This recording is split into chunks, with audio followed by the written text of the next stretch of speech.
Greetings and salutations, comrades, and welcome to Everlasting Summer. Really quick on the intro. I know I need to get some recordings done. I know I've got a lot of games in the backlog I gotta go back and finish, but I really don't feel like screaming right now.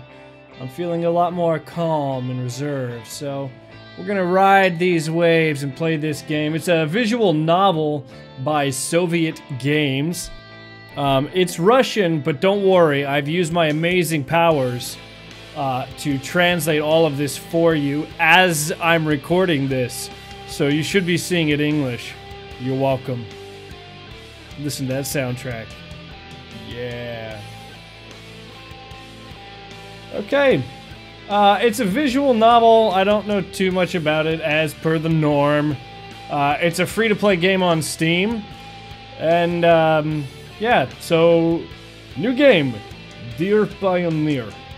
You're on the verge of wondrous discoveries. My accent's not good. The doors of the most wonderful place in the world, our favorite Camp Sovietnok, have opened before you. You'll remember this session for the rest of your life. Welcome. Ah, I already like this. I was having that dream once again. I'm gonna bring this in nice and closely. We're gonna get intimate today, comrades. I hope you're ready for this. Intimacy. I was having that dream once again. That dream. I think he's referring to nocturnal emissions. Same thing every night. But it's all forgotten in the morning as usual. Well, then how would you know that you had the same dream? Maybe it's for the best. Only a glimpse of memory will remain, of gates, half opened as if inviting me somewhere, with two frozen stone pioneers standing close by. I'm imagining the gates from Full Metal Alchemist. Or Oh My Goddess, the movie. And also that strange girl, probably a Nico, who keeps asking me, do you have any creamer for that coffee? Will you come with me? Come. Get your minds out of the gutter. But where? Get your minds out of the gutter. And why? I think the why is self-explanatory. And where am I anyway? Of course, if it all happened in real life, I would certainly have been scared. Well, what else could one expect to feel? Arousal. But this is just a dream. The same one I see every night. That I don't remember, but somehow remember that I've already had this dream every single night. Probably since the beginning of time, since we have no frame of reference. There must be a reason. Insanity. You don't have to know where or why to realize something is really happening.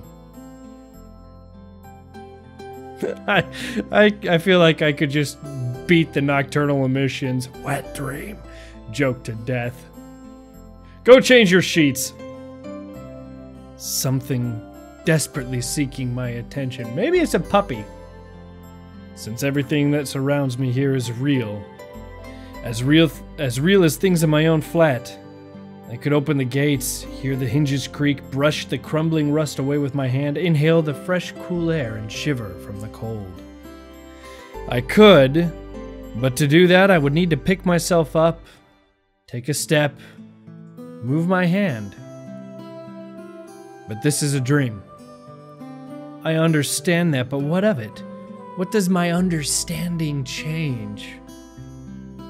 Because here it's just like on the other side of the cracked screen of an old TV, which struggles to fight against static noise and strives to show its audience everything without missing a single detail. But the picture is getting blurry. I must be waking up soon. Dots. Maybe I should ask her something. Where is this girl? Are you talking to the statue? And is he drinking? I'm pretty sure he's advocating childhood alcoholism. The girl. What's her name? About the stars, for instance. Why the stars, though? I'd rather ask about the gates. Yes, the gates. She would be so surprised. Or better, why the dot over an I was called a tittle, but the dot over a J was called a superscript dot. This is super specific and I like it. And now we all know something. Nice letters. As if they don't exist anymore. Still, what do letters, gates, and stars have to do with this place? Well, I mean, there's letters here and on the gates, and then right behind them is the stars. And an owl! Oh, that was creepy. Yeah, because even if I'm having this dream every night, which will soon be forgotten anyways, but I'll remember it tomorrow night when I have the same dream again, because I have it every single night since the beginning of time, since we don't have a frame of reference. I've got to look for answers here and now, even though I won't remember them anyways. I'm not going to go through it again. And there, if you look carefully, you can see the Magellanic. I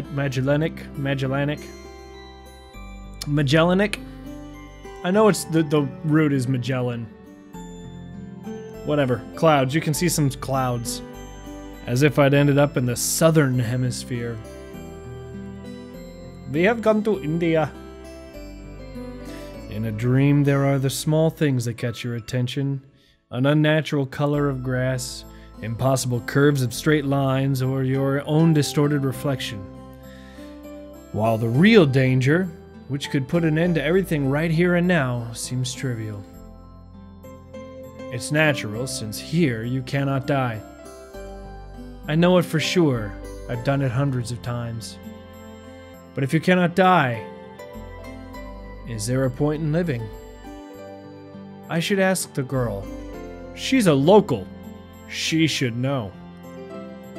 Yes, exactly. I should ask her about the owl, for example. The one up at the top that we pointed out right there.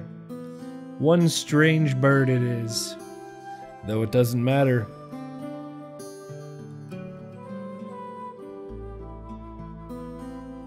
I apparently blinked.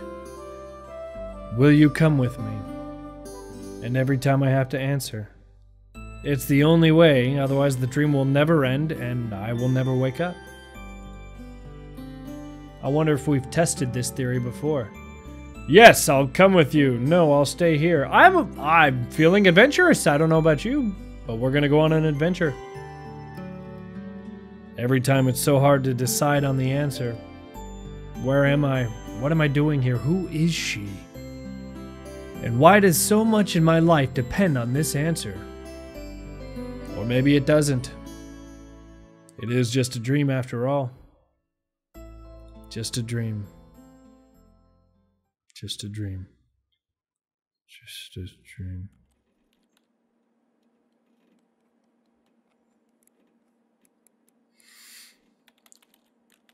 Oh, I've fallen asleep on the keyboard. Story of my life.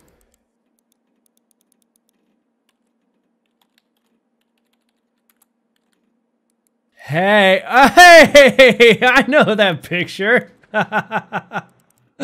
What are you looking at? Why are we on 4chan?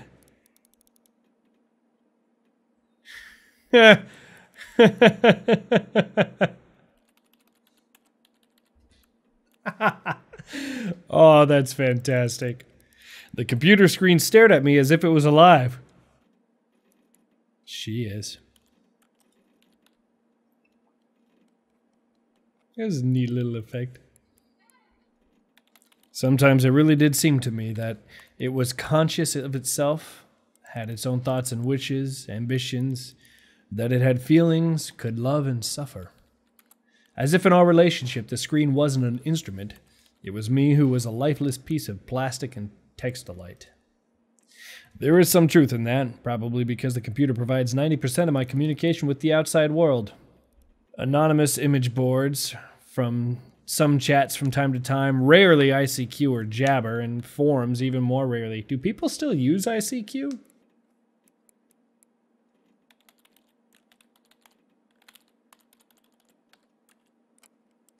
And what is that bag? Looks like rice or flowers. People on the other end of the internet cable simply do not exist. Yes, we do. All of them are simply creations of its sick imagination, an error in the source code or kernel bug which started living a life of its own. You need to get out more.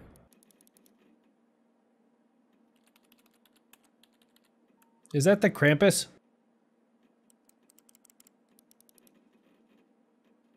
Oh.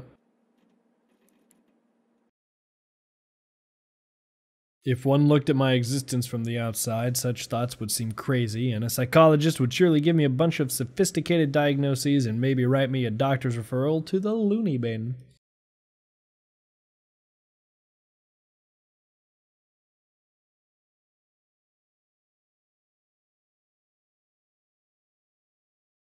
Oh good, we're no longer typing while laying down and staring at the ceiling. A small apartment with no signs of repair or any semblance of order in it, and always the same view out the window on the gray megalopolis. Megalopolis running somewhere day and night. Such are the conditions of my life.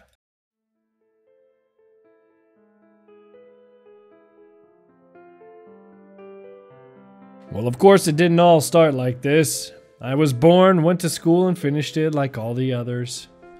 I was accepted at a university where I spent a year and a half trailing behind and struggling. I drifted through several jobs.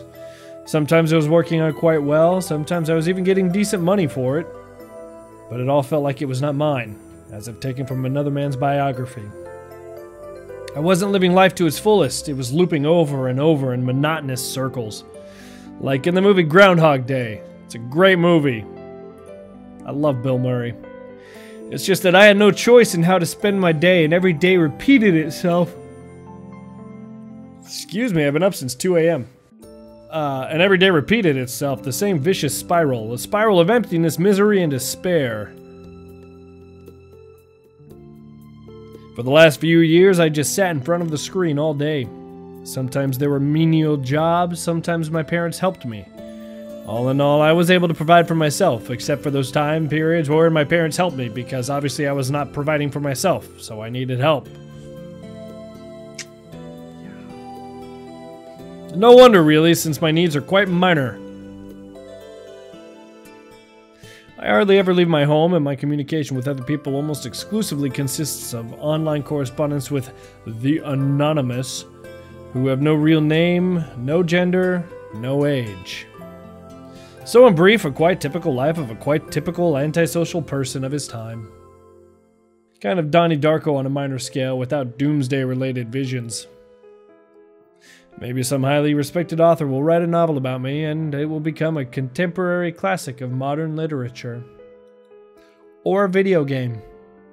Available for free on Steam. Description. Oh, I'd hit a thing. Or I will write one myself. However, what's the point of fooling myself? I tried many times, but couldn't even come up with a simple short story. I tried to learn many other things as well. Not gifted enough to draw. Programming, got bored. Foreign languages takes too much time. The only thing I loved doing was reading, but still, I never would have called myself a scholar. Perhaps I was an ace at watching anime and a grandmaster of lame internet jokes. If I were to get paid for it, I would probably be a happier person. And a richer person, too. But I doubt it would fill the hole inside me. Not going there. Today was another typical day of a typical failurer's typical life. Typically. And today is the day when I have to go to my university reunion. Frankly speaking, I really didn't want to. What is the point? The time I spent with them was so short. However, I was persuaded by a friend, my former university mate, and one of the few with whom I kept in touch other than through the internet.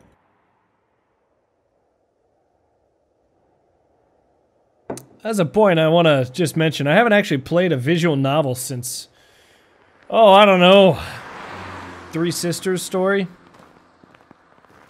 That was a joke. I haven't played that game, I swear. It's cold. I recognize that sound, though. That's the snow. We're walking on snow. Looks so sad. A frosty evening. I'm not gonna argue that. It's not inaccurate, just understated. Bus stop, waiting. I never liked winter.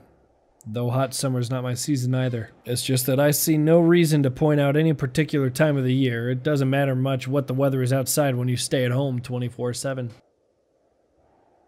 The bus today was running so late that I was about to curse it all and spend my last few hundred rubles for a taxi. The idea of just returning home didn't cross my mind for some reason. As usual, millions of thoughts flew through my mind, but there was not a single useful one to seize onto. Such a thought that you could bring into existence, give a shape, turn it into an idea, and put into practice.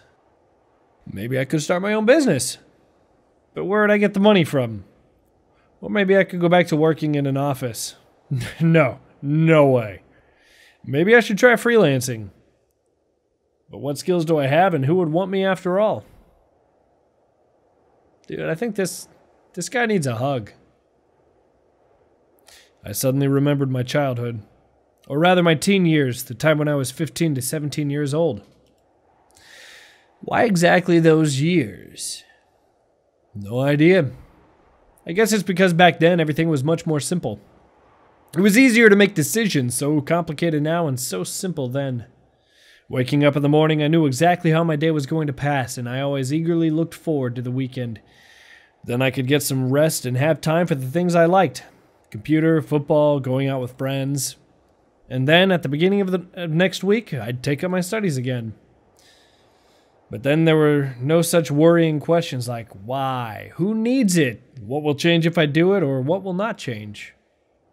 Simple lifestyle. So casual for any normal person and so odd to myself today. That careless childhood age. It was also then that I met my first love. Her appearance and personality have vanished from my memory. Only her name remains like a brief line from a social network profile, along with the feelings which overwhelmed me when I was with her. Affection, tenderness, the desire to care for her and to protect her. Sadly, it didn't last long. Today, I can hardly imagine something like that happening. I would probably like to meet a girl, but I don't even know how to start a conversation, what on earth to discuss, or even how to attract her. I haven't met any suitable girls for a long time. But where could I meet one anyway? In your dreams. The sound of an engine brought me back to reality. A bus pulled over. There was something abnormal about it, I thought. Then again, it doesn't matter. Only the 410 runs this route.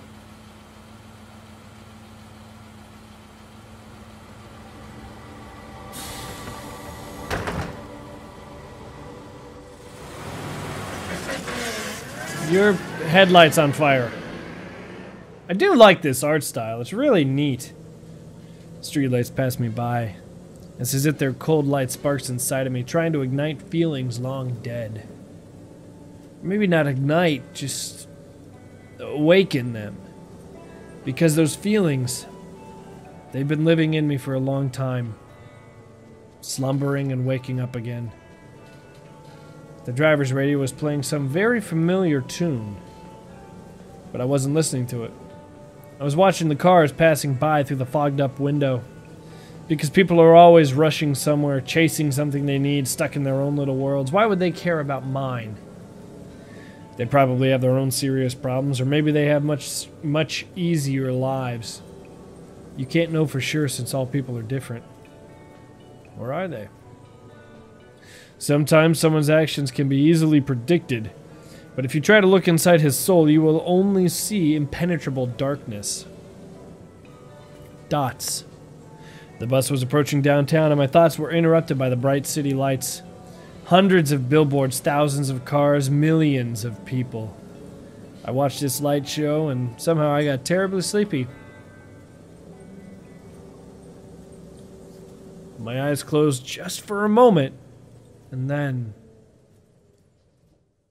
I drank coffee.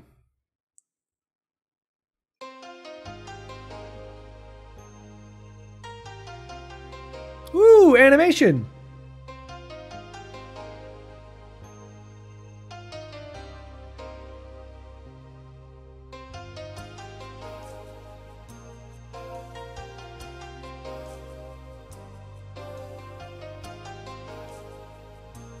I'm really digging this art style. I don't know enough about art to, you know, talk about it, but it's really neat. Hey! Whoa. Shibara? I don't speak Russian. Amelia. Panties! Pantalones. That's her name. Her name's Pantalones. Sorry if that peaked right there. I got really excited. Erica. Green-haired panties. Mookie! And that's Nico.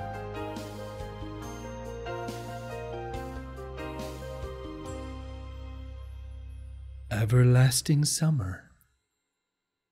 Sparkle. Day one.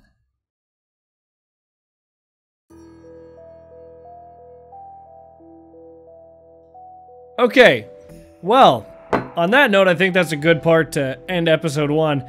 I hope I didn't put you all to sleep. A lot of great narrative so far. We'll see how this game progresses.